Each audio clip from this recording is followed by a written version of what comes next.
Hi Copic friends, Michelle Houghton here. I am going to be coloring up this image by Sophia J Caldwell. There's the second one of hers.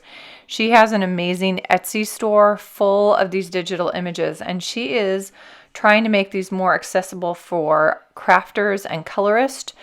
Last time I visited with her online, she is turning all of her images into both the black line and a gray line or sepia tone so that you can do some no line coloring with them as well. She is worth checking out. If you're looking for a few new digital images to be coloring up and you're a botanical fan, I would highly recommend hers. Again, it's Sophia J Caldwell.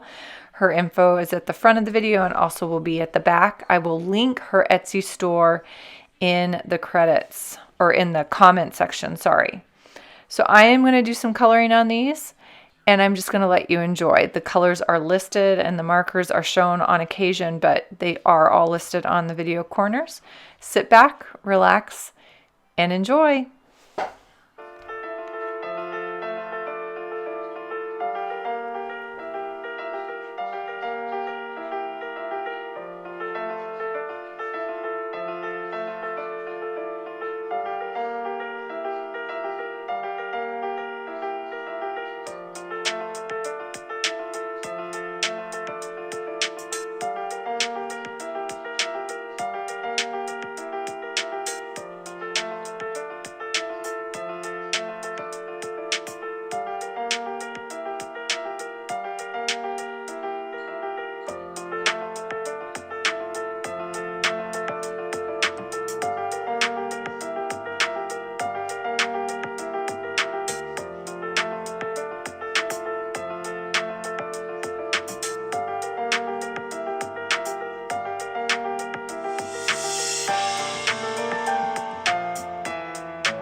Thank you again so much for tuning in today. I'm just finishing up a few of these pieces. You saw the majority of the colors I selected. My video kind of popped off the screen there for a second, so I cut that piece out. But you saw the big chunks and the colors that I'm using. I'm going to finish this up so you'll see the final result. Again, thank you so much to Sophia for letting me play around with a couple of her digital images, and I would encourage you to check out her shop. Everybody have a happy, colorful day.